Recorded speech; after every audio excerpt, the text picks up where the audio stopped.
Welcome to the Deep Dive. Today we're jumping straight into a Premier League showdown from Sunday, May 4th, 2025. That's right, Chelsea versus the newly crowned champions, Liverpool. And our sources tell us Chelsea pulled off a, well, pretty surprising 3-1 victory at Stamford Bridge. Yeah, big result. But we're not just here for the score, are we? Our goal is to unpack exactly how Chelsea managed this. And what it means, for their Champions League hopes. Definitely. And also, what does it maybe reveal about Liverpool right after securing the title? We want to dig a bit deeper than just the result. Absolutely. And our main source here is a really detailed match report from BBC Sport. Okay. It's got everything summary, analysis from their chief football writer, player ratings, lineups, stats, even head-to-head info. So plenty to get our teeth into. For sure. It gives us a great foundation to understand what really happened. Okay, let's dive in then. The game starts, and bam, 3 minutes in, Chelsea score. Yep, Enzo Fernandez, assist from Pedro Neto. The report mentions Fernandez arriving with perfect timing. What do you make of scoring that early? How significant was that? Oh, it's massive. Scoring in the first few minutes, especially against the champions, it sets a completely different tone. How so? Well, psychologically, it puts Liverpool immediately on the back foot. They might have come in expecting, maybe to ease into the game after the celebrations. Right. And suddenly they're chasing. It forces them perhaps to change their approach much earlier than planned. And Chelsea get that immediate boost of confidence. Exactly. That perfect timing suggests it was a well-worked move, catching Liverpool maybe a little cold. Speaking of cold starts, the report mentions Liverpool's coach, Arne Slot, made 6 changes. Yeah, quite a few rotations after they clinched the title. And the BBC writer suggests the team lacked their, quote, traditional intensity. Said they were carrying a few cobwebs. Yeah, the cobwebs line is interesting. How did that actually look on the pitch, according to the report? Did it give specific examples? It doesn't detail, specific missed tackles minute by minute, but it does note they lacked sharpness until it was too late. Okay. I mean, conceding early is one sign. And later, the report mentions missed chances for Nunez and Salah. Ah, right. We'll get to those. Which maybe, just maybe, wouldn't have been missed if they were at peak intensity, It suggests a general dip. Okay, fast forward to the second half, 56th minute. Chelsea get their second. Yeah, this one was a bit scrappy. Cole Palmer involved again, makes a run, causes confusion. Van Dijk clears it, but it goes in off Jarell Quansah, an own goal. Right. The report really highlights Palmer's role there, saying his run created chaos. How does that tell you? It wasn't his goal, technically. Yeah, but it shows his direct impact. The report calls it a trademark run. So something Liverpool perhaps should have expected. Potentially, yeah. His dribbling, his movement, it forced the defenders into a scramble. Even a top defender like Van Dijk makes a clearance under pressure, and it leads to the mistake from Quansah. So Palmer's individual quality was the catalyst. Absolutely. It shows how one player's skill can just, destabilize a defense even if they don't get the final touch. Now, even at 2-0 down, Liverpool apparently had their moments. They did. The report specifically mentions good chances missed by substitutes Darwin Núñez and Mo Salah. Right. Doesn't say exactly what chances, but where do you reckon they came from? And how crucial could a goal have been then? Well, given it's Núñez and Salah, you'd assume these were decent looks, probably inside or near the box. Yeah. And think about it, if one of those goes in at 2-0, Changes everything. completely. The momentum shifts, Chelsea suddenly feel the pressure, Liverpool get a sniff. It could have really altered the final half hour. Definitely puts Chelsea's resilience into perspective then. For sure. Let's focus on Cole Palmer now. Player of the match, BBC rating 8.15. Deservedly so, it seems. Involved in all 3 goals. Assist for the first, key role in the second own goal. Hit the post, apparently. And then sealed it with the penalty. Yeah, and the report notes this ended an 18-game scoring drought for him in the league. Wow, 18 games. That's quite a run for a player like him. So how significant was his overall performance then, considering all that? It was clearly pivotal. He was the driving force behind Chelsea's attack. Right. Contributing to all 3 goals just underlines that. And breaking that scoring drought, especially with a high-pressure penalty at the end. Yeah. That speaks volumes about his mentality. Especially after hitting the post earlier, 2 shows he kept going, kept being a threat. Hugely important for Chelsea's win and their top 5 push. Okay, Liverpool did get a goal back eventually, 85th minute. Yep, Virgil van Dijk with a header from a corner, McAllister assist. Did that feel like a genuine comeback starting based on the report? Or more of a late consolation? The report doesn't really frame it as sparking a major panic for Chelsea. I mean, a goal with 5 minutes plus stoppage time left always creates some tension. Sure. But the fact Chelsea held on fairly comfortably and then got the penalty suggests it was probably more consolation than the start of a turnaround. Right. And then came that penalty. Deep into stoppage time, 96th minute. Palmer again, after Kwanzaa brought down Moises Caicedo. What do you think the feeling was then? Chelsea are close, Liverpool just scored. Nerves must have been jangling. Oh, absolutely. Stamford Bridge would have been tense. You're holding on to a crucial lead against the champions. Yeah. For Palmer to step up then, especially after his drought, and just slot it home calmly, that really killed the game off. A moment of real composure. Okay, let's shift gears a bit. Tactics, personnel. Both teams used a 4-2-3-1, the report says. Seems like a common setup for both, yeah.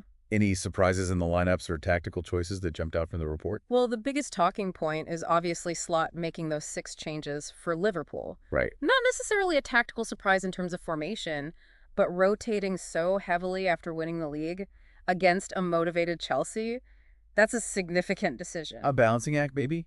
Resting players, giving others minutes? Probably. Yeah. Rewarding the squad, managing fatigue after the title celebrations. The report doesn't mention any major tactical switches during the game itself, beyond the usual substitutions. Can we identify who some of those Liverpool changes might have been? Key players rested. Looking at who often starts, you'd guess maybe Robertson sat out, maybe one of the main midfielders. Bringing in Tsimikas, Kwanzaa started. Yeah, Kwanzaa had a tough game, involved in the own goal and the penalty. Did. And up front, starting Gakpo and Jota with Nunez and Salah coming off the bench points clearly to rotation there. Interesting. On the Chelsea side, their manager, Enzo Maresca, is quoted saying, Chelsea are a better team with Lavia. Oh, Romeo Lavia. He started. Yeah, and got a decent 7.26 rating. What does that comment plus the rating tell us? It's a pretty strong statement from the manager, shows how highly he rates Lavia's influence.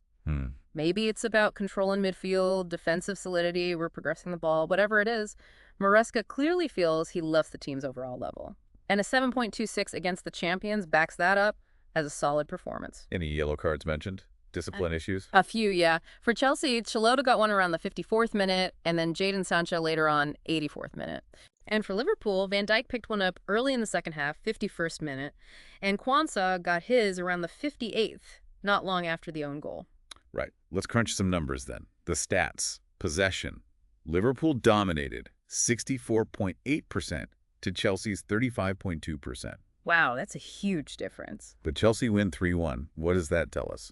Efficiency. Yeah. Tactics. It screams efficiency from Chelsea, doesn't it? And maybe a lack of cutting edge from Liverpool despite having all that ball. So Chelsea were maybe happy to let Liverpool have it. It looks that way. Probably set up to be solid defensively and hit them quickly on the break. Classic counter-attacking approach, perhaps. Liverpool controlled the tempo, but Chelsea controlled the scoreline. And the shot stats seem to back that up. Chelsea had more shots overall, 17-11. And crucially, way more shots on target. 7 for Chelsea, only 2 for Liverpool. Only 2 shots on target for Liverpool, despite all that possession. Yeah, that's telling. It reinforces that idea. Lots of the ball, maybe in less dangerous areas, or just not finding that final pass or shot. Chelsea, meanwhile, were much more direct and accurate when they did get forward. Let's talk expected goals.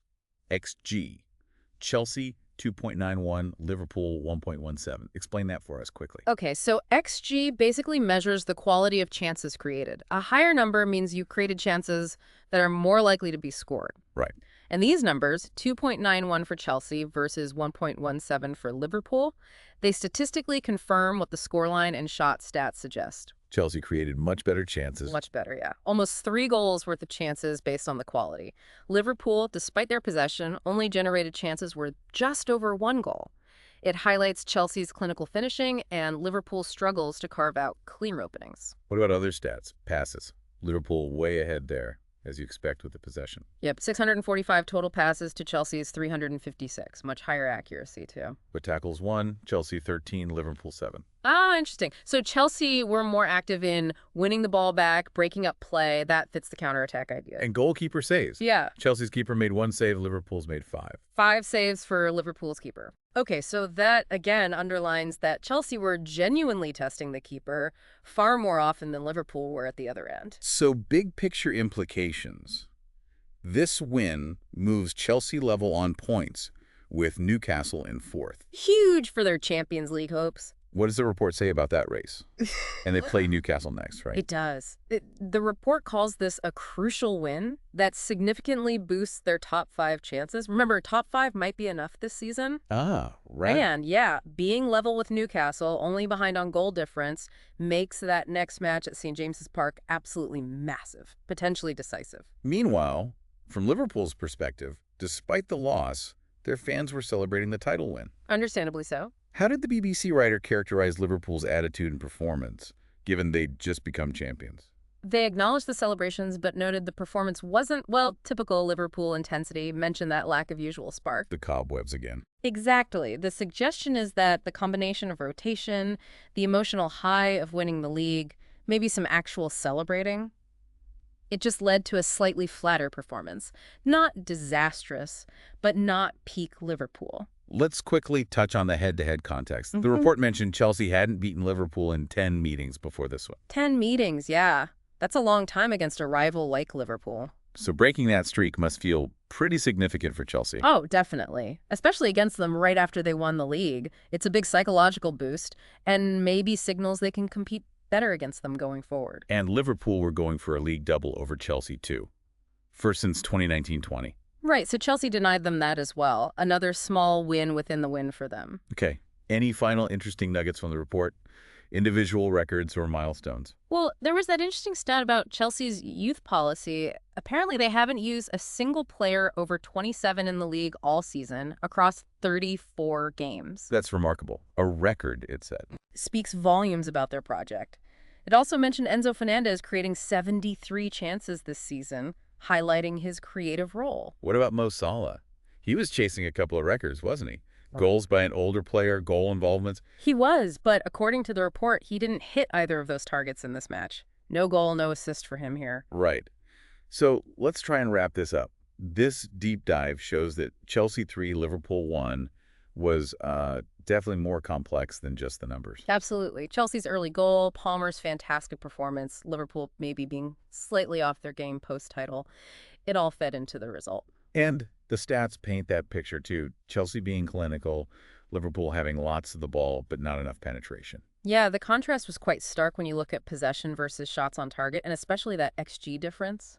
So thinking ahead then, Chelsea, with this young squad, getting a massive win against the champions, boosting their Champions League hopes. It leaves us with a bit of a provocative thought, doesn't it? It does. How might this result echo into next season? Is this a real sign of Chelsea turning a corner under Maresca? And on the flip side, how does Liverpool react? They're champions, but this loss, even with rotation, might just sharpen their focus for defending that title. Exactly. Could this be a springboard for Chelsea and maybe a little wake-up call for Liverpool? Plenty for you to mull over?